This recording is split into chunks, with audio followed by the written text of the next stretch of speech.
Boa tarde, bem-vindo à Sociedade Civil. A ecologia industrial permite utilizar os resíduos, fazer reciclagem e diminuir a poluição. Permite também usar de maneira mais eficiente todos os recursos que estão envolvidos na produção industrial. Um processo que começa a contaminar outras áreas, como é o caso da agroindústria. A ecologia industrial é o tema desta Sociedade Civil.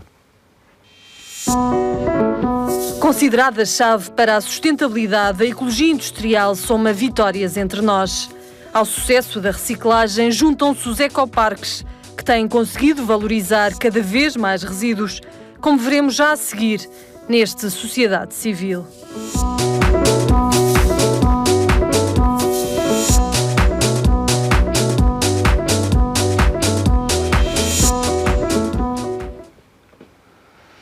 Vamos então, ao longo deste programa, perceber melhor o que é a ecologia industrial, como é que estes processos estão a ser aplicados em Portugal e também como é que eles podem evoluir, tornando a indústria mais sustentável. Muito obrigada aos meus 4 convidados desta tarde. Olá, Sandra Moura, é assessora dos Serviços Científicos da Universidade Católica Portuguesa, no Porto. O que é a ecologia industrial? Ela está muito ligada ou copia de alguma forma a um processo que é um processo que a natureza nos ensinou, não é? Que é o facto de funcionar numa espécie de circuito fechado, mas vamos explicar às pessoas o que é a ecologia industrial. Que conceito é este? Olá, boa tarde. De facto, a ecologia industrial inspira-se na natureza. Aprende a organizar-se com um sistema produtivo que é autorregulado e que já deu provas, dura há bilhões de anos, de ser eficiente, de facto. E, como tal, a grande preocupação é evitar que a poluição ou formas de poluição cheguem à natureza.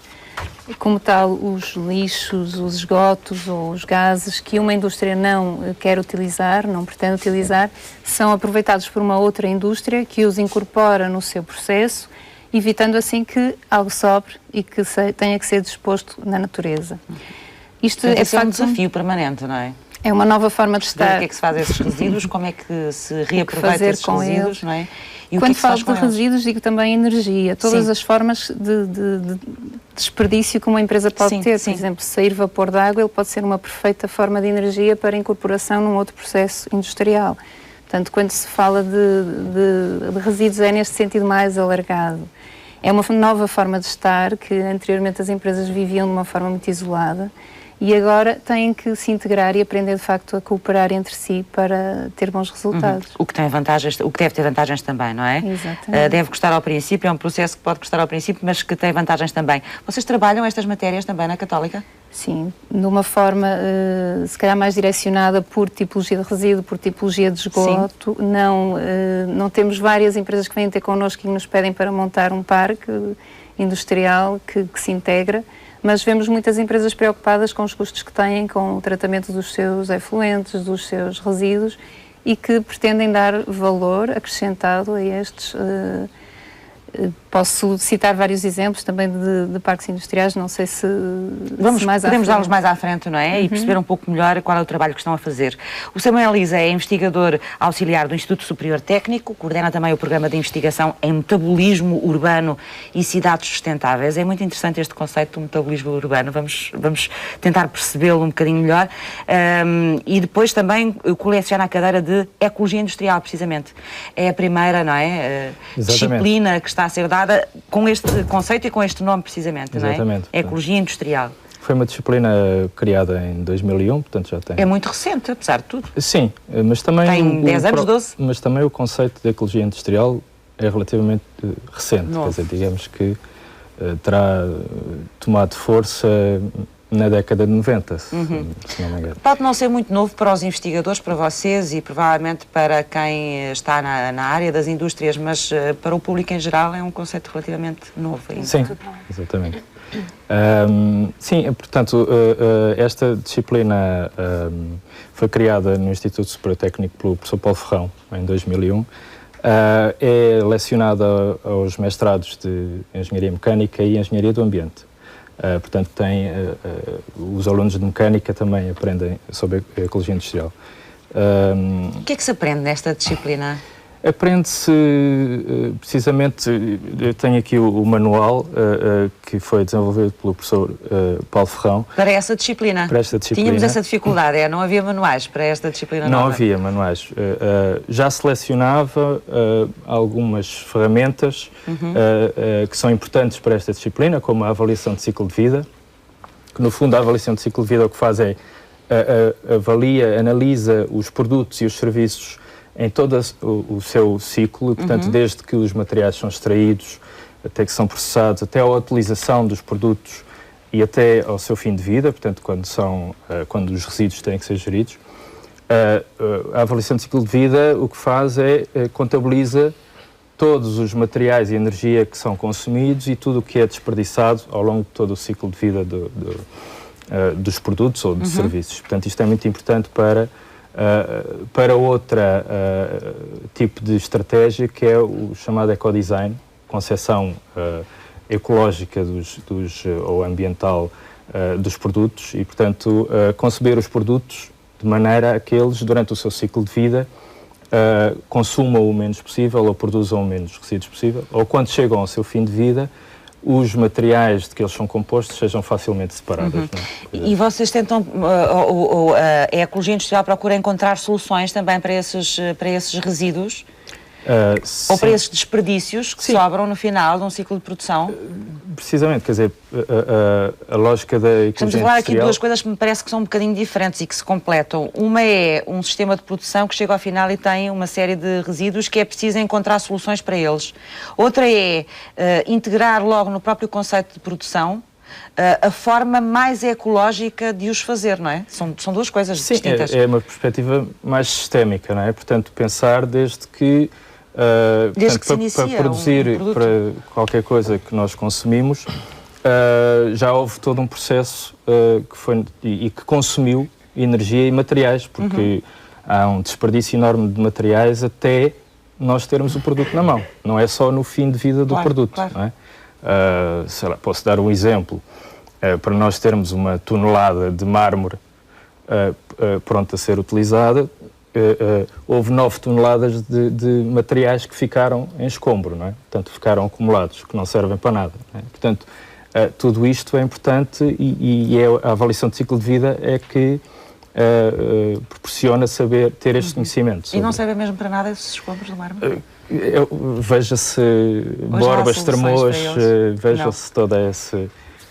Portanto, isso é um desafio também, encontrar soluções para eles, não é? Exatamente. O desafio da ecologia industrial é encontrar soluções para todos estes desperdícios. Paulo Magalhães, bem-vindo. É coordenador do Condomínio da Terra, da Quercus. Já aqui falámos sobre este projeto, sobre o Condomínio Terra. Em seu entender, as empresas começam a responsabilizar-se mais pelos produtos que produzem, que vão introduzindo no mercado, ou não? Há muito caminho para fazer aí ainda? Há caminho para fazer, mas também já começa a haver esta concepção de alguma forma de integrar a empresa nas várias dimensões sociais. Isto é, já não é uma empresa que já lida com o mercado como se não fizesse parte dele, do tecido social. Ela tem que se integrar e perceber toda esta lógica, esta dimensão ambiental, social e empresarial, e perceber que o sucesso empresarial passa também por aqui, não só em termos económicos, mas também em termos sociais, porque, digamos... Que sucesso é que as empresas podem tirar daí? Quer dizer, podem tirar vantagens económicas na reciclagem, na utilização de todo este produto que é pensado antes, ele é montado já a pensar no seu ciclo de vida total. Ou seja, podem ganhar dinheiro com o desperdício? Pode-se ganhar dinheiro com isto e depois pode haver dos resíduos fazerem ainda um income financeiro e com vantagens ambientais. E, portanto, e perceber a sua responsabilidade no seio da sociedade, não como aquele que quer apenas vender algo e obter daí o lucro, mas como um parceiro social em que se percebe que esta ligação de interdependência entre a empresa e os consumidores, ela existe e ela é feita de perceber a relação nos dois sentidos. E, portanto, as empresas cada vez começam a ter mais noção que o seu valor como empresa depende desta relação. E isso depende de conseguir integrar-se no ciclo total produtivo de uma sociedade. Se tivermos consumidores mais exigentes no sentido em relação ao ambiente e à sustentabilidade, as empresas vão ter que se adaptar a isso também? e tentar conquistar os seus consumidores? É algo que se faz dos dois lados. Através percebe? disso, Isto a própria empresa também pode ter um papel educativo do consumidor, porque começa a apresentar produtos que já incorporam isso e ela faz a comunicação disso. E isto também é uma forma de educar os próprios cidadãos. E, portanto, e esse papel é depois reconhecido. Já há formas também em termos de estratégia, porque depois aqui penso que a questão política, não é, também conta a forma como o Estado depois põe nas empresas um pouco essa responsabilidade e as distingue também. Ou seja, não devia haver uma distinção para estas empresas a nível social ou a nível do país. Eu acho que devia haver... que as alavancasse um pouco também, para além do consumidor. Reconhecimentos de certificação já existem. Acho que devia haver mais benefícios fiscais. Isto é, porque a poluição é um encargo que se faz sobre a sociedade. Não é? E o facto de eu não poluir são benefícios que eu estou a fazer à sociedade, que estou a reciclar e, portanto, isso devia corresponder no meu relacionamento com a sociedade, que se faz através dos impostos. A forma principal, ou pelo menos mais real, de relacionamento do indivíduo ou de uma empresa com a comunidade é através do sistema de impostos, não é? Eu contribuo com parte do meu rendimento para o funcionamento da comunidade. E, portanto, estes comportamentos, estes investimentos nesta investigação para tornar o meu ciclo de vida dos meus produtos, portanto, reciclável, reutilizável, é um benefício que não é apenas meu, é de toda a sociedade. E, portanto, deve haver aqui uma lógica... Um retorno. Porque o benefício está a ser feito. Não há essa distinção ainda. Menos em Portugal. Ainda não... Lá fora ainda já existe? Já existem os países e, sobretudo, esta questão dos impostos ecológicos tem que ter... eles depois têm que reverter, não podem ser apenas mais uma forma de financiamento do Estado, eles têm que depois reverter realmente para projetos ambientais e aí é que, digamos, os impostos são verdadeiramente ecológicos, não é? Porque não podem ser uma forma disfarçada de obtenção de receita para o erário público apenas, não é? Porque depois aí nós encaramos isso com mais um imposto e, portanto, aí não queremos pagar. Claro. Domingos Godinho, bem-vindo também à sociedade civil, é técnico da Confederação Nacional das Cooperativas Agrícolas e do Crédito Agrícola de Portugal. Ao nível da agricultura e das indústrias agrícolas, também já se começa a falar e a pensar ou a testar a ecologia industrial? Ora bem, ao nível não é começa, portanto, a agricultura por excelência, não é? A agricultura tradicional. Não tem desperdício. Nós nem lhe chamávamos resíduos, eram os subprodutos. Os subprodutos da agricultura eram todos reutilizados na própria exploração. Portanto, desde o estrume dos animais, por exemplo, é um exemplo disso. Portanto, é utilizado o estrume dos animais para fertilizar a terra, não é? Isso é na altura em que se usava o estrume só, mas, entretanto, começaram a usar muitas outras coisas que deixam os seus resíduos, ou não? A agricultura, obviamente, que também, tal como as outras atividades económicas, produz resíduos, mas de qualquer forma há uma preocupação sempre de reutilização, quer por várias razões, por razões de se procurar uma sustentabilidade que tem que ser económica, por um lado, portanto, porque as empresas agrícolas são, antes de mais, agentes económicos, as pessoas vivem da agricultura, mas que tem que ser também uma sustentabilidade ambiental e social, não é? Portanto, a sustentabilidade vista nestas três perspectivas, a agricultura procura sempre a sustentabilidade e sempre nestas três perspectivas, e em particular a agricultura organizada nas cooperativas, não é? Portanto, as cooperativas são por excelência as organizações que têm uma preocupação social, são organizações económicas porque aquilo que procuram fazer é valorizar os produtos dos seus associados e têm uma preocupação ambiental porque hoje em dia é absolutamente essencial isso, não é? Portanto, mas eu não percebi se a ecologia industrial, este conceito que estamos a falar aqui, recente, que vem dos anos 90 da ecologia industrial, está a entrar de alguma forma na agricultura ou não? Está a mudar formas de produção, a forma como os agricultores se organizam uns com os outros, as cooperativas, ou não? Está, mas o facto do conceito ter aparecido nos anos 90 não quer dizer que esta organização não vem atrás, já antes.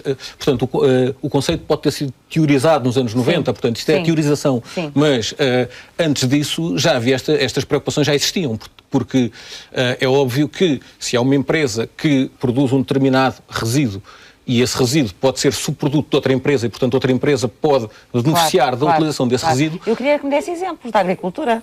Na agricultura ou na agroindústria? Na agroindústria, como na agroindústria posso lhe dar o exemplo que precisamente também até vem dos anos 90, portanto, em que os lagares cooperativos do Alentejo se organizaram criando uma união de cooperativas que chama-se o Casul, e o objetivo da UCASUL não é mais do que recolher os bagaços de azeitona resultantes da atividade do lagar e da extração do azeite que se faz nos lagares. Os bagaços de azeitona são depois encaminhados para a UCASUL, e a UCASUL faz o tratamento desses bagaços, extrai o óleo de bagaço, que tem um valor comercial no mercado, principalmente para a exportação, portanto, vendem praticamente tudo para a Espanha, e depois, para além da extração do óleo de bagaço, sobra uma biomassa que também tem cada vez mais valorizada por causa da questão das energias renováveis, não é? Portanto, que está a ser utilizada. Que está a ser utilizada, portanto, neste momento está a ser também praticamente toda exportada, mas também vendida. Inicialmente, porque nós não a usamos aqui ainda, é? Não, vamos lá ver. Nós usamos os próprios lagares têm caldeiras, normalmente, que utilizam parte dessa biomassa. Sim. Portanto, as cooperativas de azeite ou os lagares cooperativos, todos eles têm têm a sua caldeira, do modo geral, não posso dizer sem exceção, mas do modo geral tem uma caldeira. Normalmente o peso dessa caldeira no conjunto da energia consumida na própria cooperativa é de cerca de metade, e a própria cooperativa usa essa biomassa. E o resto é para exportação, porquê? Porque ninguém mais a procura aqui em Portugal. Não podemos usá-la nós. Não.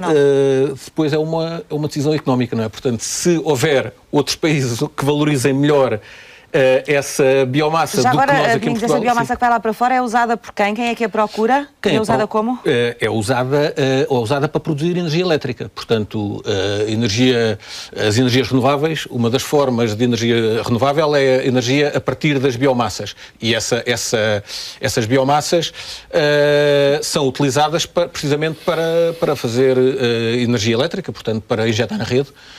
A própria UCASUL tem um projeto na qual a Confagri também colaborou, portanto, um projeto para produzir energia elétrica para injetar na rede cá em Portugal. Portanto, entretanto, o assunto foi estudado, mas até agora não avançou, também porque, portanto, essa biomassa é muito bem valorizada noutros países e até agora ainda não houve... Ainda não fizemos nada, não é? Neste momento, até agora ainda não fizemos nada, exatamente. Lá vamos voltar. A expressão não é muito conhecida ainda, mas a ecologia industrial já é uma realidade em Portugal. As estratégias para pôr em prática são várias, mas o que é certo é que se tem conseguido, com ela, diminuir a quantidade de resíduos para aterro. Porque não podem os desperdícios de uma indústria serem as matérias-primas de outra, reduzindo a necessidade de recursos à poluição e evitando o tratamento de resíduos. A pergunta foi colocada em termos semelhantes num artigo de 1989 da revista Scientific American. A ecologia industrial é a área científica e multidisciplinar que lhe dá a resposta afirmativa desde então. Será também por isso considerada a caixa de ferramentas para o desenvolvimento sustentável. Trabalha para o equilíbrio entre desempenhos ambientais e económicos, por exemplo, através do que se chama a responsabilidade alargada do produtor, envolvendo-o ao longo de todo o ciclo de vida do produto, chamando-o a participar na recuperação do mesmo no seu fim de vida, através de diversas entidades gestoras de resíduos, responsáveis pela recolha seletiva do metal, plástico, vidro, papel, objetos elétricos e eletrónicos, veículos automóveis, pneus, óleos alimentares. Em 2009, no último relatório em que a Agência Portuguesa do Ambiente analisa neste contexto o desempenho do país, percebemos que nas embalagens foi superada a meta de valorização ou reutilização estabelecida para 2011. No caso dos veículos em fim de vida, ficou acima da fixada para 2006. E para os resíduos de equipamento elétrico ou eletrónico, verificou-se o cumprimento global dos objetivos propostos. O Ecoparque do Relvão é também exemplo do que pode e está já a ser feito. O que começou por ser aterro de resíduos sólidos urbanos, alberga hoje mais de 2 dezenas de empresas na área do ambiente. Reciclagem de plásticos, recolha e preparação de materiais para biomassa, triagem de medicamentos, produção de biodiesel a partir de óleos usados, são exemplos das transformações que aqui ocorrem e estão também aqui instalados os 2 Cirver do país para o tratamento de resíduos perigosos. Instalado na Chamusca não é caso único no país, mas ilustra bem do que a ecologia industrial é capaz localmente para conseguir a longo prazo impactos globais significativos, numa altura em que tomamos cada vez maior consciência dos limites ambientais que não podem continuar a ser cruzados.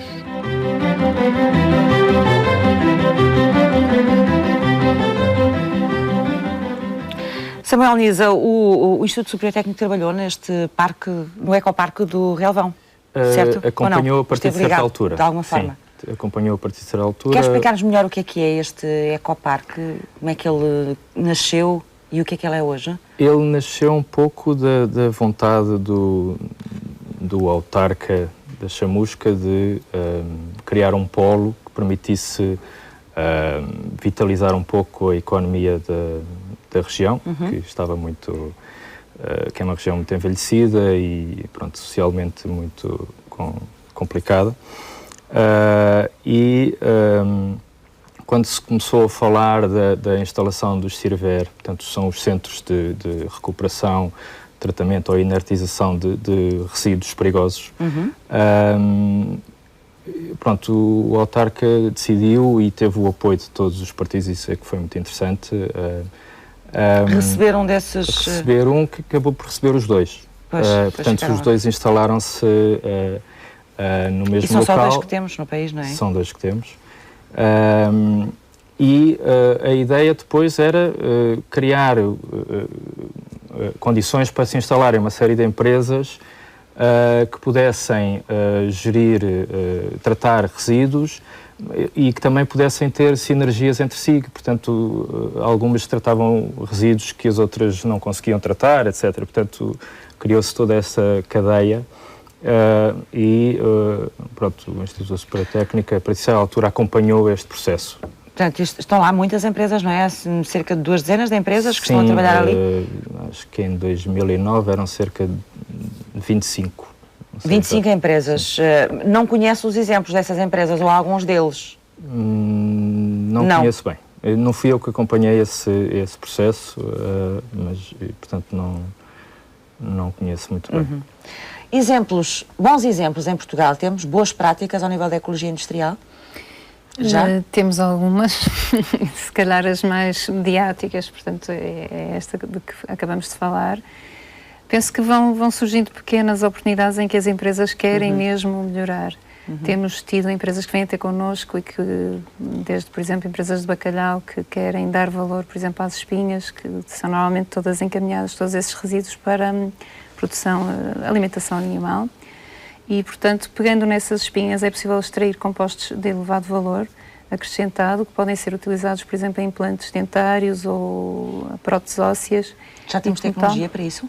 A tecnologia existe, o produto, que é um biomaterial que tem toda a vantagem, que é altamente compatível, biocompatível, porque é de uma fonte natural, pode ser extraído com diferentes purezas, portanto há custos acrescidos na produção, mas também o produto é muito mais valorizado pelo mercado consoante o grau de pureza que se obtém. Mas eu interrompi, estava-me a dizer que depois isso é usado para o quê?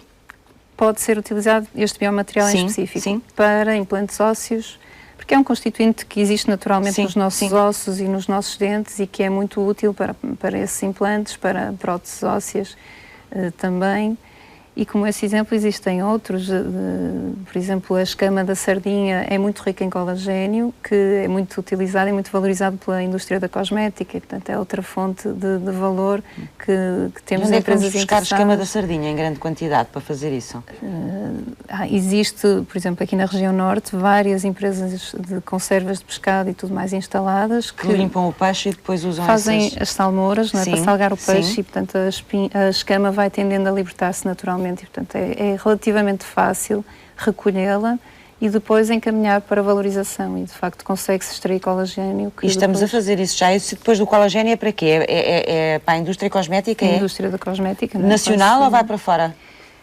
Nós temos pouca indústria cosmética em Portugal, portanto, se calhar é mais valorizada por grandes empresas da cosmética que existem internacionalmente. Portanto, temos a escama da nossa sardinha em produtos de beleza. Estamos a trabalhar nesse sentido e, portanto, a melhorar as condições para que ela chegue com o máximo de valor acrescentado e que isso seja rentável, não é? Porque aqui também é importante não só tentarmos... Às vezes os custos são muito grandes, muito elevados. Os custos operacionais em termos do processo têm, de facto, que justificar a extração desse valor e, em alguns casos, poderão ser elevados. Mas dependerá muito de uma série de condicionantes, como o grau de pureza e outras questões que depois são mais ou menos valorizadas pela indústria. Mas, de facto, todo este circuito tem que ser viável, não é? Paulo, porque é importante procurarmos novos modelos para a nossa indústria, para a nossa industrialização? Acho que ainda não passámos muito por aí, mas considero importante falarmos nisso.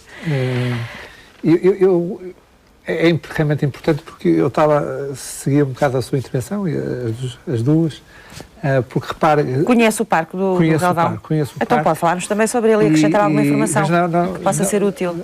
Mas o engraçado no processo é que houve quase uma rejeição a nível nacional para acolher o Ciber. Claro.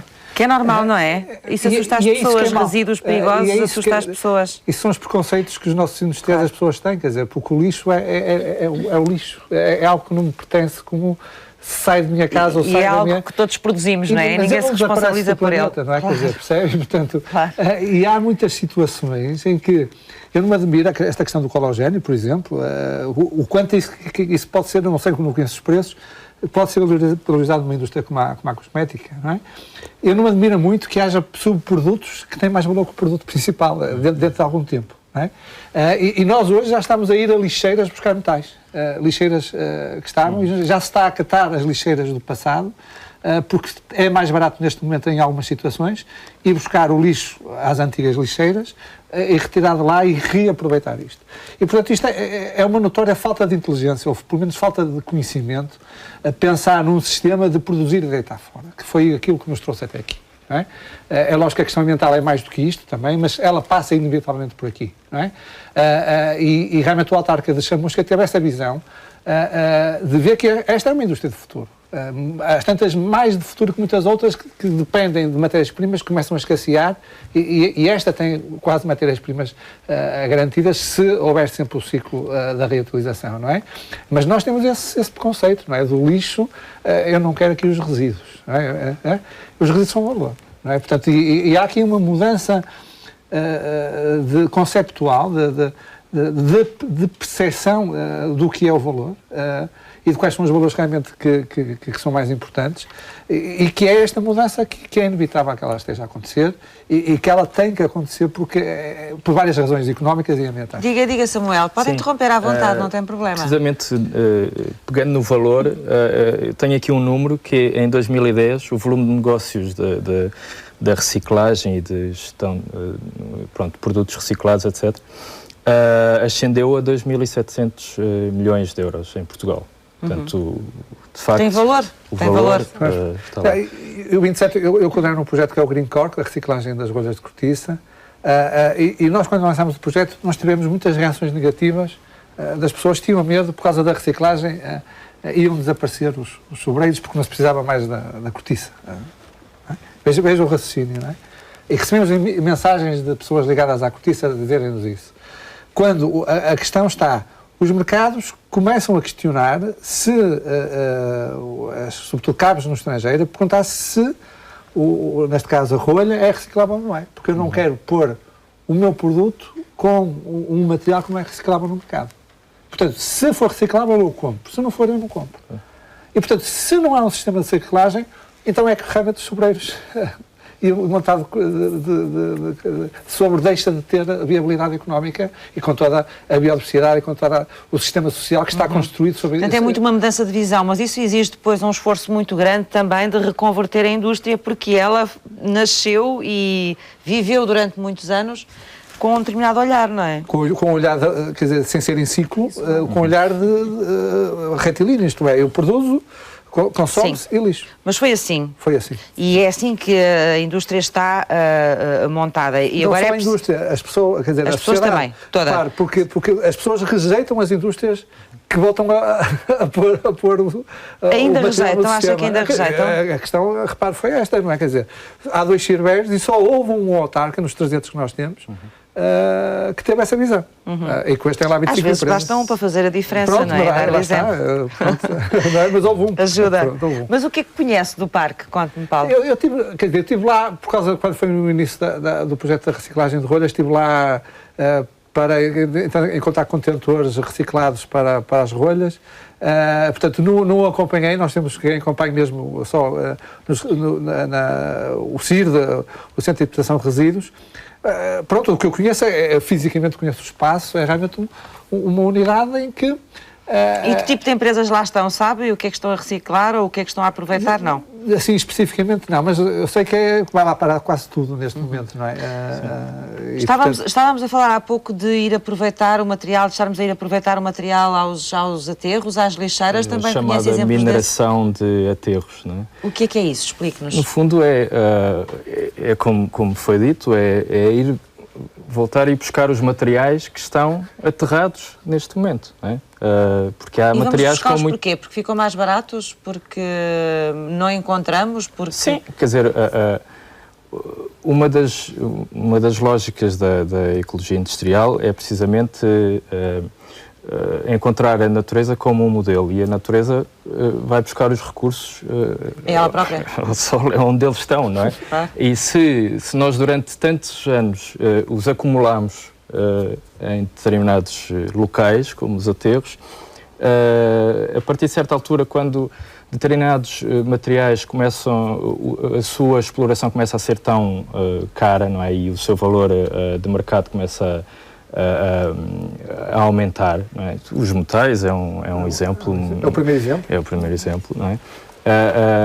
Começa a compensar ir buscá-los onde eles estão estamos acumulados. A fazê-lo. É isso que estamos a fazer isso. Eu não, quer dizer, em Portugal já houve investigação sobre isso e houve a investigação envolveu fazer uma contabilização dos percentuais de cada tipo de material que existem. Não está a ser feito atualmente em termos de negócio, não existe isso em Portugal, que eu saiba. Portanto, mas já há investigação sobre isso. Temos em termos de valor e em termos de materiais. Ou seja, no fundo é quase que fazer quando se faz um estudo geológico, não é? Para ver o que é que lá temos nos aterros, não é? E o que é que se pode aproveitar? Então, mas começou-se a fazer esse trabalho e não se acabou, foi isso? Não, isso é um trabalho de investigação que eu sei que decorreu na Faculdade de Ciências e Tecnologia da Universidade Nova de Lisboa. E que não foi divulgado, não foi publicado? Eu penso que ele terá sido publicado, mas academicamente, não é? Em revistas científicas, foi através disso que me chegou. Domingos, há um projeto também, que é o projeto Tesla, que estão a trabalhar, não é? Que tem o apoio da Comissão Europeia. Que projeto é este e como é que ele melhora a eficiência das cooperativas? Relativamente nós na Confagri temos envolvido em articulação com as cooperativas em vários projetos nesta área. O primeiro que eu há bocado referi foi precisamente... Estava a falar do tal que era da extração da azeitona e dos bagaços. Depois de extraída a azeitona, não é? Portanto, esse da primeiro biomassa. projeto foi um projeto que foi apoiado pela Comissão Europeia através de um programa que é Energia Inteligente para a Europa e era precisamente pegar então nessa tal biomassa, depois de extraído o óleo de bagaço que é exportado agora, portanto, porque a iniciativa até foi da própria UCASUL, que tinha esta ideia de porque é que nós não, em vez de estarmos a exportar esta biomassa, não fazemos aqui eletricidade e não injetamos na rede, não é? Portanto, o conceito era este e, no fundo, o projeto foi mais articular os vários intervenientes e ver o que é que era necessário para implementar a solução. Estudámos isso, portanto, publicámos os resultados em articulação com situações semelhantes que havia noutros países da Europa, portanto, que também fizeram fizeram, portanto, um caminho, um estudo idêntico, semelhante, não diretamente nesta biomassa, mas noutras biomassas agrícolas ou agroindustriais, e, portanto, no fim, em conjunto chegámos a uma metodologia de como é que se devia abordar uma situação destas. Agora, o projeto que me questionou, o Tesla, o projeto Tesla, tem a ver também, mas noutra perspectiva, tem a ver na diminuição das perdas, portanto, durante o processo industrial, ou seja, a diminuição das perdas de energia, nomeadamente térmicas ou elétricas. Diminuir o desperdício também na prática. Exatamente. E, portanto, a ideia é, o essencial do projeto é em vários setores da agroindústria, portanto, nas rações, também nos lagares, no vinho, portanto, nas adegas cooperativas, partir de auditorias energéticas, portanto, para ver, portanto, o que é que se está a gastar, e depois o projeto também, mais uma vez, é também europeu, em que temos também as cooperativas espanholas, as cooperativas francesas, as cooperativas italianas. Estão a fazer o mesmo trabalho, fazer o mesmo nos mesmos setores, comparar e ver quem não tem o mesmo desempenho, o que é necessário fazer para melhorar e para que o desempenho melhore. E este projeto ainda está em curso? Este projeto, exatamente. Ele começou quando, Domingos? Começou, neste momento está numa fase de iniciação, portanto, começou foi em março já, portanto, está no início de março.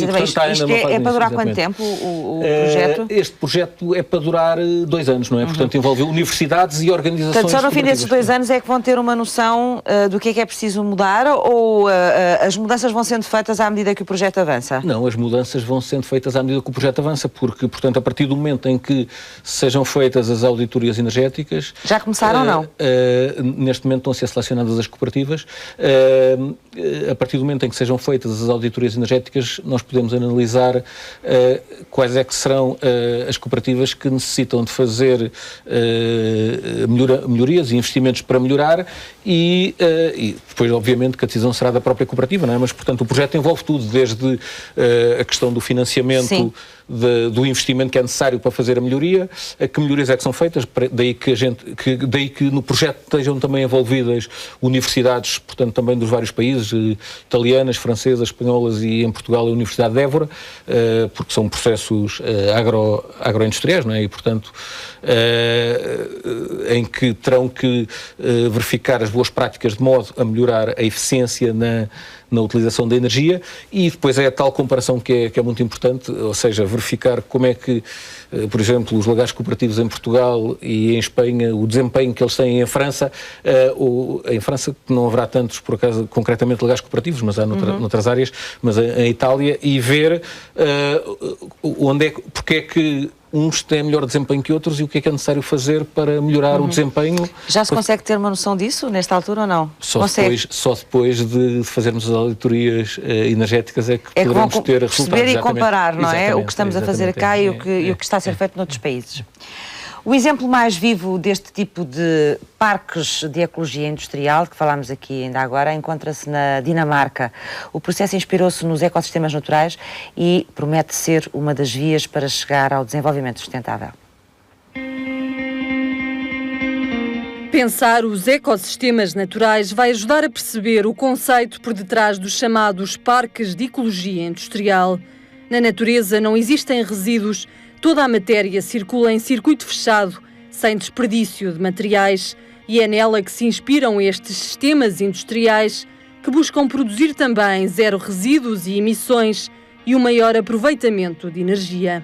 Consiste num parque industrial cuja lógica de organização é ter um conjunto de empresas que entre si partilham fluxos de materiais e energia de forma a reduzir o desperdício, portanto a reduzir os resíduos.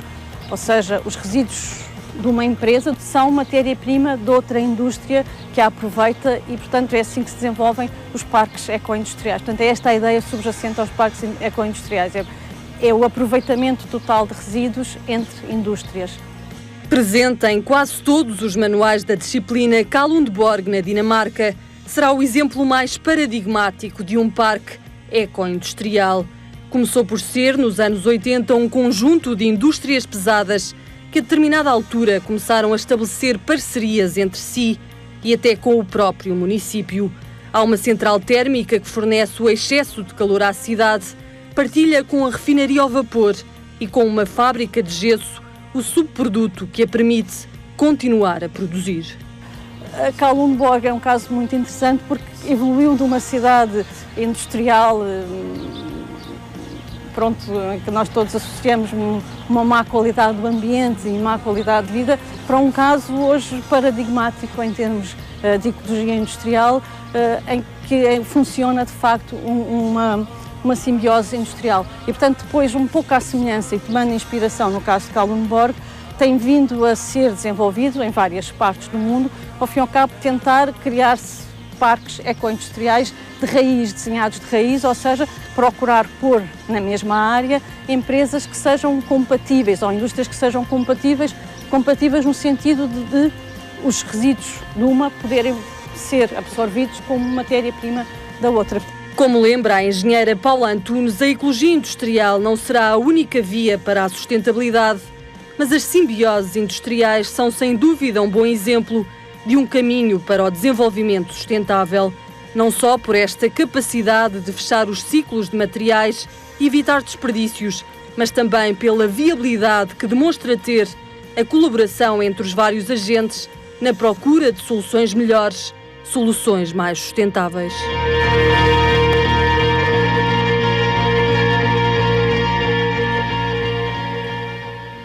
A Dinamarca é a mãe da ecologia industrial? É? Eu diria que sim. Que é um dos grandes e dos primeiros exemplos que surge e que tem progressivamente evoluído até aos nossos dias. Atualmente tem cerca de 30 fluxos que estão instituídos entre as várias indústrias que estão localizadas lá. Da tal troca de fluxos materiais, desde o vapor, desde dióxido de enxofre, que é utilizado para a produção do gesso por aquela empresa. A própria cidade distribui calor, excesso de calor de algumas empresas, portanto o município de Kalundborg também tem aqui um papel muito importante. E foi um processo espontâneo, não é? Portanto foram as próprias empresas que se organizaram. Ou seja, o conceito de ecologia industrial criou-se a partir da observação de casos, não é? Em que os investigadores começaram a olhar para certos casos, como o de Kalundborg, e viram, mas isto é uma mimetização da natureza. E, de facto, o sistema industrial, ou o sistema antropogénico, pode ser encarado como um ecossistema também. Porque, tal como um ecossistema precisa de materiais e energia, os processa e os rejeita. A maneira como depois os aproveita, ou não, é que é diferente do sistema natural. Não é? Nós, tal como referiu, nós temos uma lógica linear, enquanto que a lógica natural é cíclica, não é? É circular, não é? Fecha-se num... Exatamente. E, portanto, foi da observação destes exemplos, de exemplos como o de Kalundborg. Mas isto é um exemplo único da Dinamarca, ou a Dinamarca, entretanto, espalhou este modelo pelo próprio país? Existem outros modelos. Em termos de parques, na Dinamarca não sei dizer em precisão, mas existem no Japão imensos exemplos e espalhados um bocadinho por todo o lado, que nasceram, se calhar os que mais perduram são os que as empresas reconheceram a grande vantagem que tinham em operar assim. Por exemplo, esta empresa de gesso consegue poupar reciclam cerca de 150 mil toneladas de gesso, o que representa uma poupança económica muito significativa relativamente à importação de gesso natural, não é? Que é evitada. E, portanto, isto são sinergias entre indústrias, com contratos comerciais entre elas, mas que, de facto, permite o acesso a materiais e a bens e a vantagem económica é muito importante, não é? Uma grande Mas às vezes o próprio subproduto, como já falámos aqui, pode ser um negócio novo. Pode. E às vezes permite melhores soluções técnicas de qualquer outra que existe. A questão que falou há bocado, por exemplo, das espinhas do bacalhau, quer dizer, poderá haver algum produto químico para fazer implantes ósseos ou tudo mais que um próprio produto natural. Existe o sintético. O sintético, haverá algum melhor que isso? Mais problemas de compatibilidade. E depois eu lembrava aqui duas questões também, por exemplo, o que acontece com a cortiça, que por exemplo, está a ser agora utilizada em campos de futebol, para o granulado dos campos sintéticos, não é? Que normalmente era posto borracha. E, por exemplo, nos países do Norte, no inverno, a borracha gela e durante não sei quantos meses as pessoas não podem treinar porque os campos estão gelados. Pondo um produto natural, por exemplo, o granulado de cortiça, é um produto natural, ela respira, portanto, ela está em interação com o, digamos, com o meio envolvente e ela não gela e permite que durante todo o ano consigam jogar. Portanto, aqui é usar a própria lógica da natureza, como acontece no design ecológico, não é? As soluções de design da natureza, que foi uma evolução de milhões de anos, são soluções que demoraram milhões de anos a evoluir. E, portanto, hoje está-se muito a copiar as soluções do desenho concebido naturalmente para transportar esse conhecimento para as nossas construções, para as construções humanas, de produtos, seja o que for, e perceber que há informação que deve ser aproveitada, não é? E, portanto, muitas vezes as soluções dos resíduos permitem-nos melhores soluções do que é tradicional. Lembro aqui a questão dos pneus, a incorporação de borracha dos pneus na própria estrada, não é? Além de menos resíduos, não é? Melhores índices de travagem, muito mais segurança nas estradas. Repara, a gente hoje anda nas estradas e vê a diferença quando é que está num asfalto que tem borracha e quando não está, em termos de chuva, e como é evidente hoje, como é que não se lembraram disto antes? Se eu tiver borracha no asfalto, eu vou trabalhar muito mais facilmente com a borracha que eu tenho no pneu, não é? Portanto, o atrito é menor. E, portanto, talvez são soluções que é mesmo uma questão de pormos o nosso engenho à procura e ir por esse caminho, não é? E ter de base esse conceito, não é? E ter de base esse produção, conceito. E depois isso depois é que move o resto. Depois o resto há as Agora, soluções podemos falar aqui, Samuel, de um tipo de indústria que pode ser uma indústria em larga escala ou falamos sempre de um nicho? Que tipo de indústria? É ecológica. Não, a ecológica é a mesma que a outra. Esta indústria que temos estado a falar até agora, ciclo fechado, sim. é uma indústria que pode ser uma indústria de grande escala. Com certeza. Ou não? Quer dizer, tem que ser. Ou seja, toda a indústria tem que caminhar para aí, não é? Porque senão não vai vingar, não é? Porque a sociedade vai caminhar para não permitir que existam indústrias que funcionem numa lógica linear e não que tenham... Ou seja, o grande desafio da ecologia industrial e que não tardará muito a que assim seja é que os resíduos deixem de ser encarados como resíduos. Os resíduos são materiais, são recursos. Deixam de ser encarados como lixo, no fundo. Exatamente. A própria legislação, o novo decreto-lei sobre gestão de resíduos português, que vem da diretiva europeia, já tem uma figura que é a do fim do Estatuto de Resíduos. Portanto, já há resíduos que podem deixar de ser resíduos se obedecerem a determinadas condições, se forem processados de determinada maneira. E isto vai ser o caminho. Portanto, nós, no futuro, provavelmente não vamos ter leis sobre resíduos. Vamos ter leis que orientem para o processamento dos materiais. Subprodutos é? Diga, Domingos, ia acrescentar qualquer coisa? Estava a referir a dimensão se isto é um nicho, ou seja, só para referir o caso que eu há bocado citei, da UCASUL, não é? Portanto, neste momento, o volume da UCASUL, não posso dizer isto com precisão, mas certamente que se não é maior do que qualquer uma das cooperativas que lhe deu origem, está ao nível das maiores, primeiro porque para além de ir buscar os bagaços de cada uma das cooperativas, começou também a ir buscar dos outros lagares depois não cooperativos, que passaram não associados, mas como clientes também a fornecer essa indústria, não é? Portanto, do Algarve até ao centro do país, penso que, não sei se vêm para o norte também, mas aí o transporte pode dificultar o custo de transporte do bagaço pode dificultar mais isso, mas seguramente até ao centro e todos os lagares do Algarve, neste momento, todo o Alentejo, estão a fornecer a UCASUL e, portanto, tornou-se um negócio com uma escala superior, se não a todos, pelo menos a grande parte dos lagares que são associados, não é? E, portanto, ganham uma dimensão, não é um nicho, não é meramente aqui a questão da contaminação também é importante, não é? Os primeiros exemplos começarem a aparecer para outras empresas depois também verem e perceberem que podem trabalhar de forma diferente, ou não é importante? É muito importante trabalharem em rede, perceberem exemplos, verem que os resultados são bons, de facto, e que tem toda a vantagem de trabalharem de uma forma integrada em vez daquele modelo antigo que há bocadinho se falava linear, não é? Que as empresas trabalhavam isoladamente pensando qual era o seu núcleo de negócio, não é? E preocupados com isso, e tudo o resto era acessório, não é? Portanto, havia uma entrada e uma saída no processo.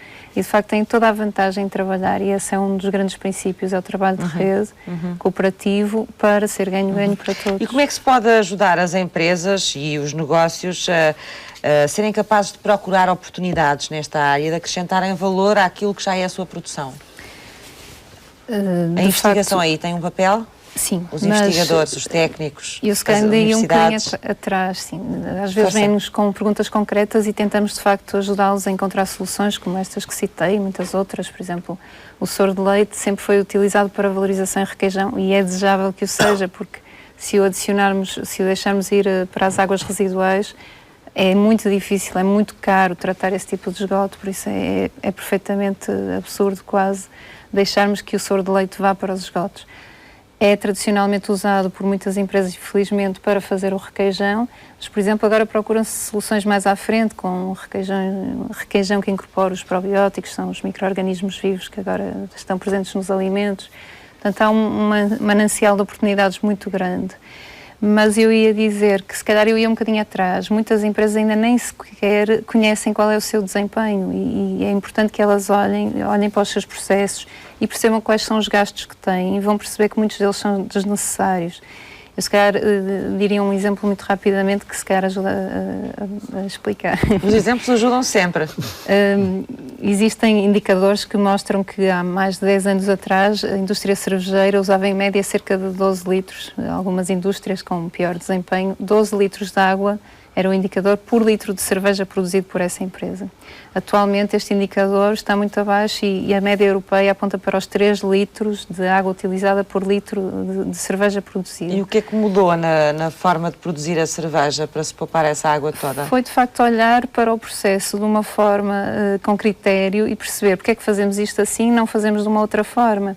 E muita da água que era gasta era, por exemplo, gasta na lavagem de pavimentos no exterior, que passaram a ser varridos. Portanto, nem tem a ver com o processo em si, mas é toda a água que a empresa usa de uma forma sequer não pensada.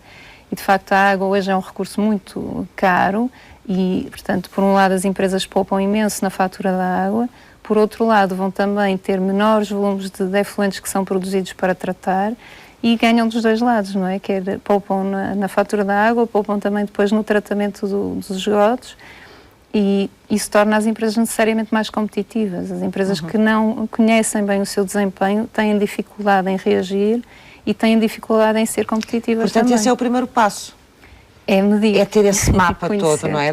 Da produção. E depois, a partir daí, perceber o que é que se pode poupar, por um lado, não é? E, por outro lado, também o que é que se pode aproveitar de forma diferente, ou não? Exatamente. Portanto, ver porque é que usamos isto, porque é que não tentamos procurar uma solução aqui e tentar elencar uma série de opções para melhorar esse desempenho. E temos muitas empresas ou poucas empresas em Portugal com esse mapa já? Se calhar não tantas quanto desejaríamos. Pode dizer a verdade. Eu penso que poucas. Poucas ainda, não é? Que é preciso perceber qual é a vantagem e que realmente há uma vantagem económica muito grande. Que Portanto, há aqui uma sensibilização a fazer também junto das empresas? Sim, de certa forma, e se calhar o poder político aí também tem um papel que poderá... Não, então é preciso sensibilizar o poder político primeiro. Também. E depois as empresas. Porque, no fundo, se as empresas forem mais qual é a função aí que acha que o Estado podia ter aí, junto das empresas? Poderia criar mecanismos que obrigassem as empresas a aderirem de uma forma mais proativa à ecologia industrial. Por exemplo, uma nova empresa, se fosse obrigada com licenciamento industrial a planear a ecologia industrial, a localizar-se, se calhar, num local...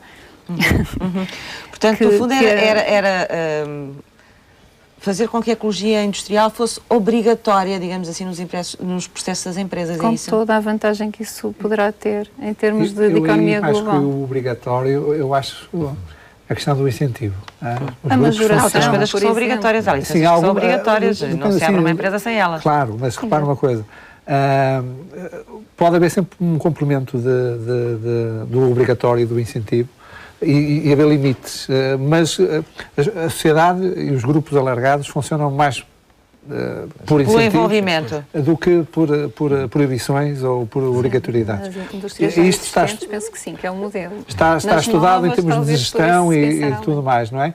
E, sobretudo quando a gente faz obrigatoriedades, depois não há Pois. qualquer tipo de Isto- vantagens disso, não é? Isto que a senhora estava a dizer parece-me importante. Ela estava a referir-se sobretudo a empresas novas que venham a ser criadas, que pudessem incorporar já aí, ser No obrigatório, licenciamento ambiental. e não nas que já existe. existem. Eu Existe aqui- licenciamento ambiental, portanto, no licenciamento industrial. Portanto, Isso- existe licenciamento ambiental já obrigatório para as empresas mais Sim, poluidoras. sim. Mas, de facto, se esta componente, de alguma forma, fizesse parte desse planeamento, poderia ser vantajoso. Para as novas, de facto, as existentes, penso que é por aí, é por incentivos, pela majoração, a acesso a financiamento, É uma questão para de projetos justiça. de ecologia industrial. Nesta questão ambiental, o direito ambiental trabalha muito na proibição.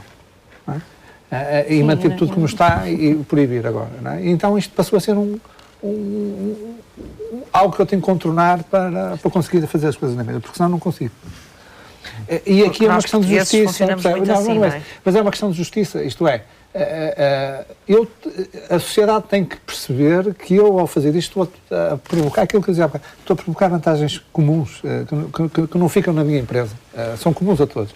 E, portanto, aqui se houver digamos, um trade-off de tu estás a fazer isso, mas há aqui um tax credit, há aqui Claro. há aqui um benefício fiscal pelo facto de haver este comportamento, porque já há um investimento que está a ter repercussões positivas na comunidade. Eu creio que este será sempre o melhor caminho a seguir. Qual é a sua opinião, Samuel? Qual é o melhor caminho para incentivar as empresas, cada vez mais empresas, a envolverem-se neste tipo de processos?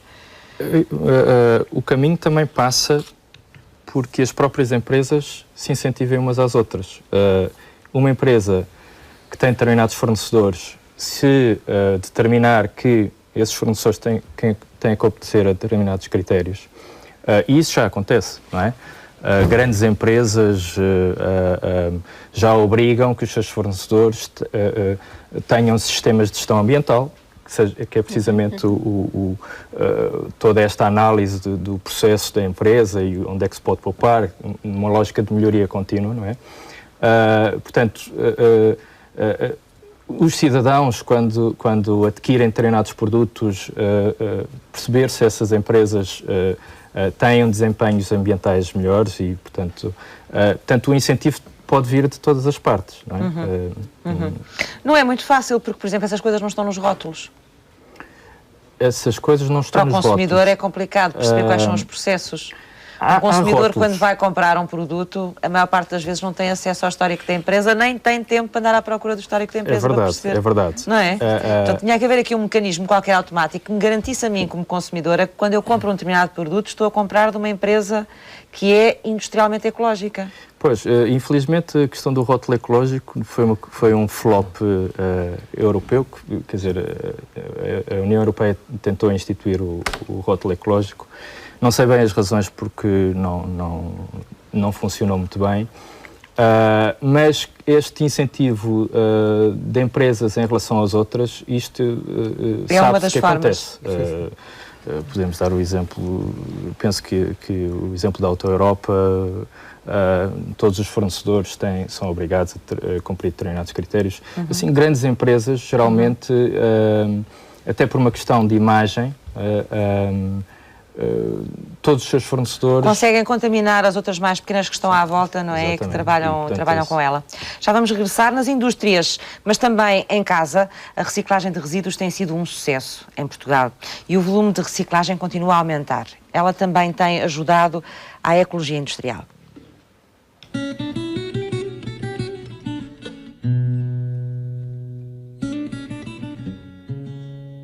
O desafio de transformar resíduos em matéria-prima a que a ecologia industrial tem conseguido corresponder passa muito pela reciclagem, não só através da reutilização que algumas indústrias possam fazer dos desperdícios, mas também do ato de separar as embalagens e outros equipamentos em casa e colocá-los depois nos locais adequados.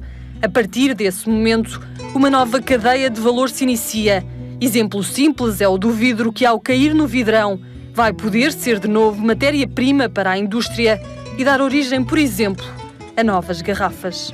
se pensarmos também no caso do todo o papel cartão que é depositado e que se encontra nos ecopontos. Esse papel cartão vai permitir fazer, por exemplo, caixas de ovos.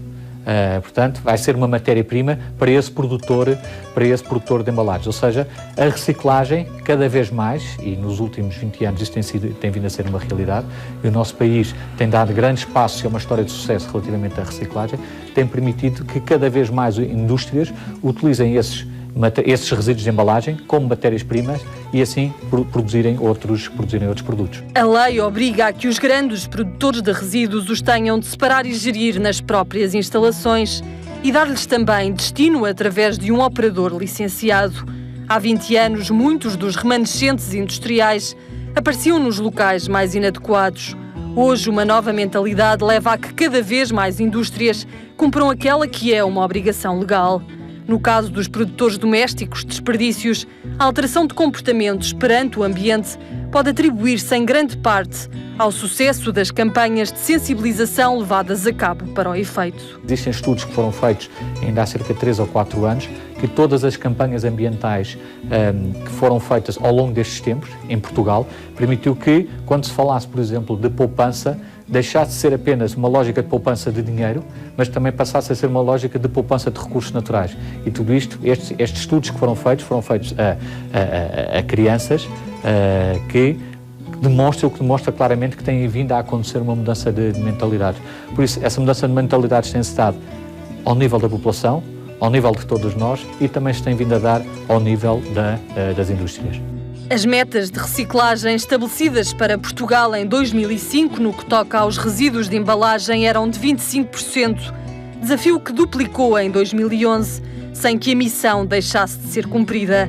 Já em 2012, e falando agora só dos números da Sociedade Ponte Verde, 64% das embalagens foram recicladas.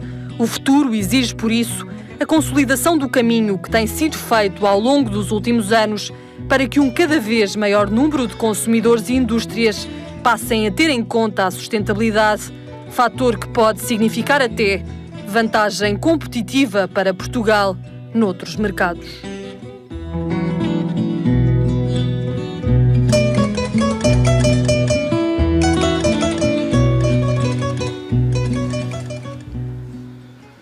Paulo, a reciclagem ajudou muito a abrir a cabeça das pessoas para estas coisas, não foi? Foi eu costumo dizer no projeto que giro de reciclagem, falo agora e depois falo agora da cortiça. Quando a gente está a falar de uma rolha de cortiça, não está só a falar da rolha. A gente está a falar de todo o ciclo natural, do ecossistema que está por trás daquela rolha. Está a falar do CO2 que está contido naquela rolha e que, se a gente perdurar o ciclo de vida daquele material, o CO2 vai lá continuar e deixa de ser emitido para a atmosfera ou para os oceanos, não é? E, portanto, a gente, a partir de um material, se falar do ciclo todo, nós estamos a enquadrar aquele produto no conjunto da sociedade. E aquilo que se faz com uma rolha de cortiça, podemos fazer com o vidro, desde a areia até ao vidro. Mas as campanhas de reciclagem, depois a introdução deste processo e deste ensino também nas escolas, não é? Com as crianças, fez espalhar um bocadinho o conceito pelo país e apreender estas matérias de maneira diferente. Digamos, é um ato material que todos nós lidamos e que nos permite falar da questão ambiental no seu todo a partir da história de um produto. Não é? Isto é um veículo muito concreto de incorporar a existência de um cidadão, de uma criança, com o resto da sociedade e com o resto do planeta, através de um produto que pode ser um lixo, que pode se tornar lixo e que vai ser acumulado, por exemplo, se vai parar no mar, vai ser acumulado nas duas ilhas que estão a boiar neste momento no Pacífico, não é? De plástico, as duas ilhas, a sopa de plástico, são 10 metros de plástico, cada ilha com o tamanho dos Estados Unidos, que estão a boiar neste momento no Pacífico, e que é uma herança que nós recebemos das gerações anteriores à nossa, pelo menos de uma geração anterior à nossa, que nós também contribuímos para ela, porque a lógica era esta, quer dizer, os pneus iam para o mar, o lixo, quando nós hoje pensamos que há 20, 30 anos os resíduos nucleares eram depositados no fundo dos oceanos, a gente, como é que é possível? Não é? Quer dizer, é toda esta esta inserção da vida de uma pessoa num planeta, não é? Numa casa comum a toda a humanidade. Uma das melhores formas de inserir, contextualizar uma criança nesta casa global é explicar isto através do lixo que ela produz. E, portanto, de ela perceber todo este ciclo, que se não é explicado, quer dizer, é dizer, tudo aquilo que não é reciclado vai potencialmente representar CO2, que vai estar acumulado na atmosfera, nos oceanos, e que é uma herança que vamos estar a deixar para as próximas gerações. Samuel, há um grupo de trabalho vosso no Instituto Superior Técnico nesta matéria, não é? Da Ecologia Industrial. O que é que esse grupo faz? Temos feito várias coisas. Desde colaborar na gênese de algumas das entidades gestoras de resíduos, não a SPV propriamente, mas a Valor Car, que é dos veículos em fim de vida, a Valor Pneu dos pneus. Mas que contributo em concreto é que vocês conseguem dar para esses processos? É pensar o modelo da sociedade gestora, não é? Portanto, ver como é que as empresas podem organizar e se devem organizar, porque as sociedades gestoras são grupos de empresas que se organizaram segundo a lógica da responsabilidade alargada do produtor, ou seja, um produtor não é porque o produto sai da porta da fábrica que deixa de ter responsabilidade sobre ele. E, portanto, os produtores, as empresas, são responsáveis pelo fim de vida desses produtos, não é? E, portanto, todo o modelo de organização destas sociedades foi, em boa parte, desenvolvido... Isso às vezes tem desafios complicados de resolver ou não? Tem desafios enormes, porque tem que se jogar com interesses muito variados, não é? Temos os produtores, temos a parte dos recicladores e dos recuperadores de resíduos, ou de quem trata os resíduos. Há aqui, muitas vezes, interesses conflituantes. Diferentes. E há aí uma fase também de concertação, há aí um trabalho que vocês têm que fazer de diálogo com as várias partes. Sim. E acabam por conseguir encontrar formas de entendimento. Sim. Portanto, isso é o mais difícil, com certeza, muitas vezes, ou não? Sim. Mais do que as questões técnicas ou tecnológicas da forma como... Depois é desenvolver modelos de previsão, de produção de resíduos, etc., pensar as fórmulas de cálculo daquilo que são as ecotaxas, não é? A taxa que nós pagamos para esse produto ser recuperado no seu fim de vida, não é? Nós contribuímos para isso, não é? Quando compramos um determinado produto, quando compramos um automóvel, quando compramos um pneu, nós pagamos parte da sua recuperação no fim de vida. Depois, toda esta gestão... Não sei se toda a gente sabe isso, mas acho que é interessante falar disso também. Quer dizer, agora se virmos nas faturas, quando adquirimos um automóvel, está lá já a informação parte a dizer ecotaxa, expressa. Exatamente. Mas não vêm todos os produtos, não é? Há muitos produtos que nós pagamos essa taxa sem sabermos que estamos a pagá-la. Sim, mas na maior parte dos produtos que estão segundo esta lógica da responsabilidade alargada... São vocês que calculam também essas taxas em relação aos produtos? Quer dizer, ajudámos a desenvolver as fórmulas de cálculo. Como é que vão ser calculados? Foram mais ou menos sendo ajustadas conforme depois se percebeu, porque... Há resíduos em que é muito complicado... Atribuir um valor de retoma, é isso? De recuperação? Sim, porque muitas vezes vamos pensar, por exemplo, num resíduo elétrico, eletrónico, um computador. Quando nós o adquirimos, esse produto, quando chega ao seu fim de vida, os computadores que estão a sair na altura são bastante diferentes. Ou um veículo automóvel. Já não incorporam aqueles materiais, incorporam podem já outros, não incorporar, etc. E, portanto, nós estamos a pagar agora para algo que vai ser tratado no futuro. E, portanto, e às vezes, uma coisa muito interessante é que muitos destes produtos vão encolhendo, não é? E, portanto, vão tendo... a quantidade de materiais envolvida é menor. Mas nós, quando pagamos, ou quando pensamos, quando esse produto é lançado, ele tem um determinado peso, uma determinada quantidade de materiais. Quando chega ao seu fim de vida, os produtos que estão a sair nessa altura têm um tamanho completamente diferente e, portanto, os custos de tratamento vão variando ao longo do tempo. E, se calhar, aquilo que pagamos por ele, na altura em que se vai gerir se vai tratar esse resíduo, se calhar já não paga exatamente aquilo. Pois, Pronto, portanto, há aqui sempre às vezes tem que se ir ajustando consoante até porque a isto nem evolução. estanque, não é? Está sempre a evoluir. Exatamente. Esse vai ser outro dos grandes problemas que nós vamos ter, não é? Que é o lixo tecnológico. Sim. É uma das nossas realidades. Também haverá soluções para isso, para conseguirmos lidar com esse lixo? Sandra, já se começa a pensar nisso ou não? Uma entidade, não é, para a recolha dos resíduos Sim. elétricos e eletrónicos. Duas, aliás. Que já... A AMP3E e a RP Exatamente. Portugal. E o que é que fazem depois com essa recolha? Recolhem apenas ou já há soluções para esses lixos? Tentam encaminhar, de facto, Sim. para tentar extrair o valor que ainda possa haver, não é? Separar os Assim, materiais, não é? separação, Pois. que é sempre necessária para depois poder haver encaminhamentos para diferentes indústrias. E consegue-se aproveitar esse material, não sabe? Sim, Eu grande penso parte, que, não sei dizer uma tudo são porcentagem, plásticos, mas sim. os metais, Metais todos.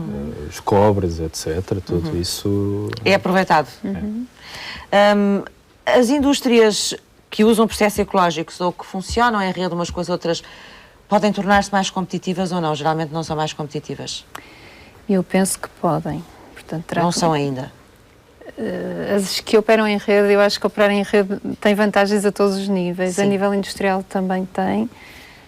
E, de facto, como vimos o caso de Kallenberg, da empresa de gesso, que deixa de importar gesso e que pode ter ali uma fonte de uma matéria-prima que lhe é tão importante para a sua atividade. E esta sinergia tem proveitos económicos associados. E nos casos sempre. portugueses que conhece, Sandra, aqueles que conhece mais de perto, também houve vantagens competitivas que as empresas tiraram pelo facto de se associarem? Como eu dizia, muitas das empresas que vêm ter connosco vêm exatamente pelos custos elevados que têm no tratamento dos seus resíduos ou também dos esgotos. E, por exemplo, uma tendência crescente tem sido empresas que vêm ter connosco e que nos pedem, olha, estudem o meu esgoto, a minha água residual e tentem ver se eu consigo reutilizá-la, quer para incorporar no processo, quer para utilizar como rega, pelo menos, não é? Dependendo do que se está a falar, terá que ser analisado. Mas isso vai permitir reduzir a tal fatura da água. Essas soluções, como esse exemplo que me está a dar, são complexas, são difíceis de conseguir ou geralmente são fáceis de Requerem trabalhar? uma análise Depende. caso a caso. O único risco que se pode correr é quando, de facto, o efluente é muito complicado de tratar.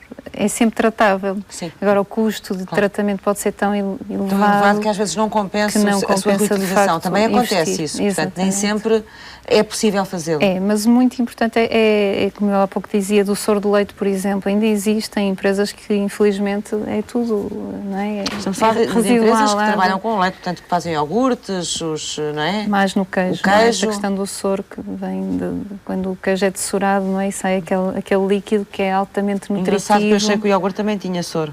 Também tem, Também tem mas aquele líquidozinho, no muitas processo é vezes que não há um dessoramento, Sim, não é? sim. Portanto, no queijo ele é mesmo colocado numa prensa e vai sendo premido de forma a sair essas quantidades de líquido. Mas eu gostava de dizer que há empresas que ainda põem esse soro fora, é isso? Ainda não têm consciência ambiental suficiente e que, de facto, esse soro vai junto com a sua água residual e pronto, e depois... há quem já também faça isso, mas depois valorize, por exemplo, as rações animais, não é? Que é uma fonte proteica muito boa.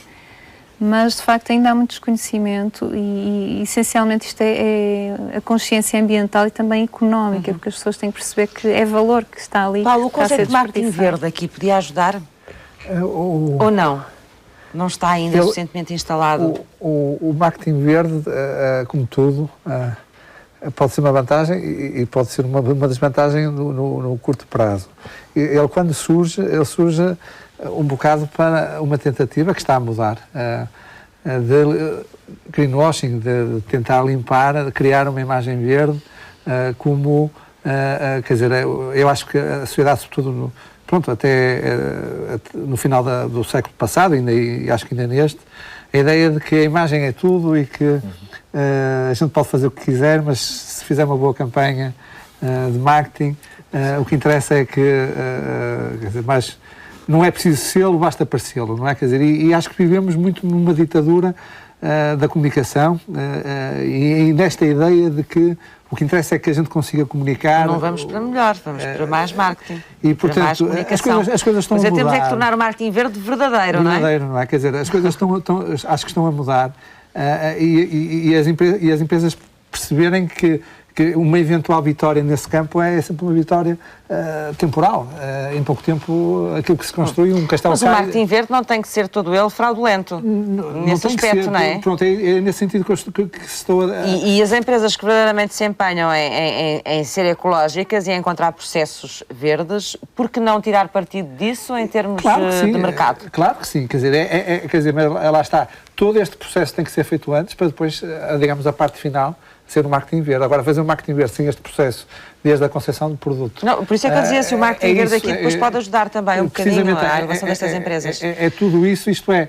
E hoje já no tipo tive uma conferência sobre marketing verde, e todos eles referiam isto, quer dizer, os próprios técnicos apresentavam, tem que ser verdadeiro, para se tornar, digamos, e foi o interessante para ter acesso a outros conhecimentos, estavam lá os grandes comunicadores das nossas Sabe empresas. Sabe que é muito fácil hoje também uma empresa cair na desgraça em termos de imagem, não é? Precisamente. Muito fácil, então com as redes sociais. Precisamente. Portanto, as empresas, mesmo que não seja ao nível do marketing verde, têm cada vez mais cuidado em que a sua imagem perante o público seja aquela que é realmente. Uma das coisas que eu gostei de deram vários exemplos de várias marcas que a gente conhece, não vale a pena estar agora aqui a referir, de marcas que nós consumimos, em que normalmente 70%, 80%, 90% do valor da marca era intangível. Isto não é o computador, não é a camisola, não é a camisola em si o valor, é a marca.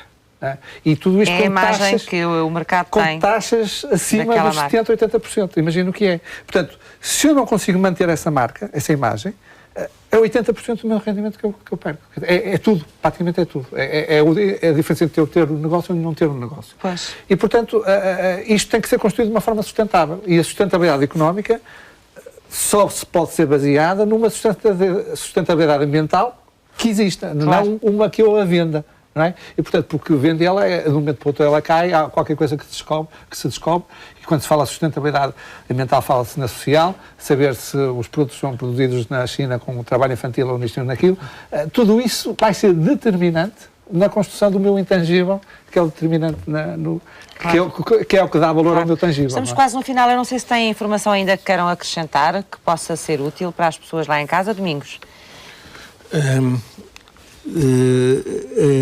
O setor cooperativo, em relação a esta questão da sustentabilidade social, que para nós é sempre muito caro, quando falamos de sustentabilidade, juntar as três vertentes, a ambiental, caro, a económica... no sentido de querido. Querido, exatamente. Aí pode-se confundir. A ambiental, a económica e a social, não é? Porque enquanto outras indústrias até podem estar a laborar aqui e daqui no próximo ano estarem em Espanha ou estarem em Marrocos ou estarem na China, normalmente as cooperativas não, porque as cooperativas estão a transformar aquilo que os seus associados agricultores produzem e, portanto, as cooperativas estão aqui e têm que estar aqui ou não têm que estar. Portanto, a sustentabilidade social, a sustentabilidade ambiental são fundamentais. Tem que cuidar do espaço de onde tiram o seu rendimento, exatamente, não é? Exatamente. Do espaço e das pessoas. E das pessoas Que estão na sua origem. Não falámos aqui do metabolismo das cidades. Fala-me um bocadinho sobre isso. Explica às pessoas o que é, Samuel, antes de fecharmos esta parte do programa. O metabolismo urbano é precisamente olhar para as cidades como organismos ou ecossistemas também, que precisam também de materiais, de energia e os processam. Mas olhar para elas num todo, como um sistema, sim, é isso? Exatamente, e depois contabilizar o que é que essas cidades estão a consumir, em termos de... É um bocadinho o mesmo processo que se faz com a empresa? Com uma empresa, mas, quer dizer, hoje em dia as cidades, quer dizer, nós estamos num mundo cada vez mais urbano, não é? E as cidades são o grande motor dos impactos ambientais hoje em dia, não é? E, portanto, temos que perceber o que é que estamos a consumir e em que quantidades. Estamos a fazer esse trabalho já? Estamos a fazer esse trabalho e estamos... Ao nível de quê? Começamos com as cidades mais pequenas? Até a vendê-lo para o Banco Asiático de Desenvolvimento e o próprio Banco Latino-Americano de Desenvolvimento. No mês passado apresentámos na sede do Banco Asiático de Desenvolvimento o metabolismo urbano de 6 cidades asiáticas. Foi uma encomenda do banco para nós, porque nós desenvolvemos uma metodologia para contabilizar esse metabolismo, não é? Perceber como é que a cidade funciona. Mas estão a fazer isso para cidades estrangeiras, então e para as nossas? Para as nossas também fizemos, para Lisboa, e mais recentemente temos estado a fazer para o Porto também. Também. Ainda não acabou, do Porto ainda não está feita. Completo. E isso é aproveitado depois? É aproveitado. Nós, Por causa de a nossa Lisboa, que já foi lógica, quer dizer, esta investigação vai permitir no futuro perceber se há diferentes tipos de cidades e como é que as cidades evoluíram em termos deste consumo de materiais. A partir daí poderemos começar a determinar e a criar medidas para que as cidades, se houve umas que passaram por determinados estágios e consumiram de determinada maneira, se calhar outras que vão passar pelos mesmos estágios podem consumir de outra maneira e podem funcionar de outra maneira. Portanto, aqui a lógica é agora que ela produzir muita investigação sobre isto, Sim. para que no futuro nós consigamos dizer isto é uma cidade com um consumo deste tipo, aquela tem daquele tipo, ver depois as relações do consumo com todos os fatores ambientais, geológicos, sociais, as culturas dos diferentes países. Portanto, é uma matéria muito fértil em termos de investigação. Fértil é, e deve ser também um grande desafio. E um trabalho muito interessante. Vamos avançar. Porque é que é importante comermos leguminosas? Vamos saber já a seguir nas respostas dos parceiros com a Associação Portuguesa dos Nutricionistas.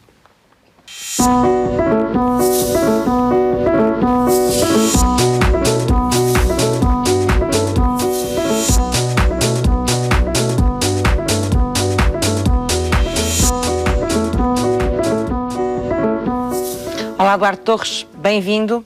Muitas mães e muitos pais estarão a agradecer lá em casa que nos explique porque é que é importante consumir leguminosas e já agora como é que se convence os mais pequenos a comê-las. Ora bem, as leguminosas, o interesse no consumo de leguminosas é nutricional, é alimentar, é ambiental e portanto, há várias vantagens aqui neste consumo. Em termos de... Nós comemos poucas ou muitas, já agora? A população portuguesa, em relação ao que devíamos comer? Consumimos poucas. Poucas, não é? E tem vindo a decrescer nas últimas décadas. E isso tem a ver com o quê? Com a forma como se cozinham, com o facto de... Bom, agora não, porque já temos o feijão enlatado, temos o grão enlatado, temos a ervilha, podemos usar tudo sem ter que fazer como antigamente as nossas avós faziam, não é? Que era pôr o feijão de molho, etc. Sim, é claro que isso ajuda, torna as coisas mais práticas, mas pôr de molho também não é algo que seja muito difícil de deixar de um dia para o outro e para consumir no outro. Mas é preciso cozer, etc. Exatamente. Mas a questão do interesse e nutricionalmente as leguminosas são muito ricas, quer em proteínas, Sim. Quer em fibras solúveis, quer em várias vitaminas, vários minerais. E isso tem impacto, tem sido demonstrado que o consumo de leguminosas tem um impacto muito positivo na nossa saúde.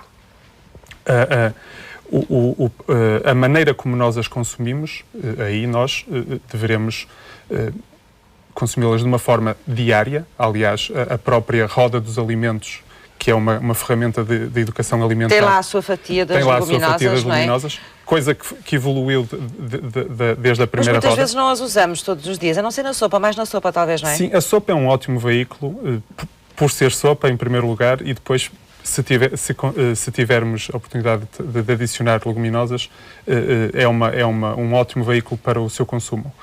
Mas há outras formas de consumir leguminosas. Há as saladas frias, temos os ranchos, temos as próprias feijoadas, as jardineiras, ou seja, a gastronomia portuguesa O bacalhau com grão? O bacalhau com grão, exatamente. A gastronomia portuguesa, de uma forma tradicional, tem as leguminosas muito presentes, muito presentes, não é? exatamente. Mas, por exemplo, as crianças não gostam muito de as comer.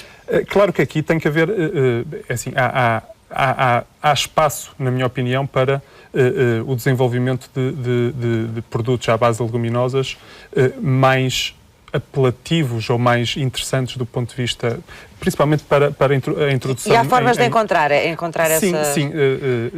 Há várias formas, por exemplo, na Faculdade de Ciências da Nutrição, neste momento estão a trabalhar com o desenvolvimento de produtos à base de tremoço, por exemplo, que é também uma leguminosa que nós também consumimos. Outra coisa, nós variamos muito pouco as leguminosas, não é? Somos um pouco monótonos nesse aspecto. O que é que podíamos usar, por exemplo, que não usamos, Duarte? Que era interessante. Há questões... Portanto, o consumir, por exemplo, nesta altura, é uma ótima altura para consumir ervilhas, para consumir favas. Porque é a altura delas, é a altura não é? delas. Frescas. Mas desde o feijão, há vários tipos de feijão, há vários tipos de lentilhas, por exemplo. Lentilhas não usamos muito também. Não usamos muito, mas é um alimento tipicamente mediterrâneo, que é também Acho que as pessoas perderam um bocadinho o saber de como cozinhá-las, não é? Concordo e acho que é esse esforço que eu creio que neste momento se deve fazer neste âmbito, é tentar introduzir ou melhor, ensinar um pouco a retomar esse conhecimento. Sim. Sobre como confeccionar, como preparar, como temperar, E podemos encontrar informação sobre isso no site da Associação? Há vários sites onde se encontra muita informação sobre o consumo de leguminosas e mesmo receitas com leguminosas, desde o site da APN até à própria Associação Portuguesa de Nutricionistas, até à própria Direção-Geral de Saúde, que neste momento também já tem promove informação sobre isso. Sim, uma portanto, a plataforma para a promoção da alimentação saudável. Sim. Uma das linhas que está a desenvolver é a promoção exatamente do consumo das leguminosas. Das leguminosas. Exatamente. Curiosamente, as leguminosas têm também um interesse ambiental, porque de facto nós conseguimos produzir proteína. Claro que a proteína das leguminosas deve ser complementada com a proteína presente também nos cereais. Sim. Portanto, por isso é que nós também muitas vezes vemos pratos, o feijão com arroz, ou o milho também com feijão, as cachupas, as feijoadas, etc. Portanto, é um saber, digamos, ancestral que de facto, mas tem uma razão nutricional, que é de facto a complementariedade da fração proteica. E, portanto, mas a produção desta proteína, quando compararmos com a produção de proteína de origem animal, sim, tem um impacto em termos de ambientais de sustentabilidade muito superior à da carne. E substitui a carne? Depende, não é? Claro, permite reduzir o consumo de carne, mas realço de facto que a complementaridade é muito importante quando queremos substituir a carne por este tipo de produtos. Duarte, obrigada por ter vindo à Sociedade Civil falarmos das leguminosas. Muito obrigado. Vamos ver se as pessoas não se esquecem de comer mais leguminosas lá em casa. Há outras notícias dos parceiros para ver agora na agenda. Duarte, obrigadíssima. O Serviço Educativo da Fundação de Serralves convida todas as famílias a visitarem Serralves aos fins de semana, durante todo o ano, para realizarem em conjunto uma série de atividades no âmbito do programa Famílias em Serralves 2013. Conheça a programação em serralves.pt. O Oceanário de Lisboa realiza a série de concertos Fado no Oceanário. As apresentações acontecem todas as terças e quintas-feiras, mediante marcações prévias e sujeitam um número mínimo de espectadores. A exposição permanente Malaposta, patente na Fundação Portuguesa das Comunicações, é uma reconstituição do percurso do correio de passageiros numa estação de muda do século XIX. As visitas guiadas decorrem às segundas, quartas e sextas-feiras, às 16 horas. A Fundação Eugênio de Almeida, em Évora, convida-o a visitar a coleção de carruagens.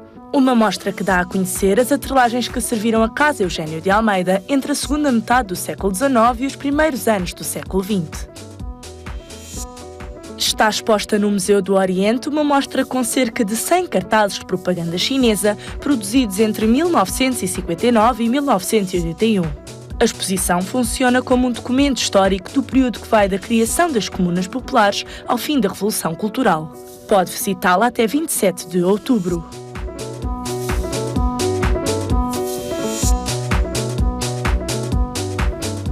Estamos a fechar o programa de hoje. Muito obrigada aos meus 4 convidados, mais uma vez, por terem estado connosco para sabermos um pouco mais sobre a ecologia industrial.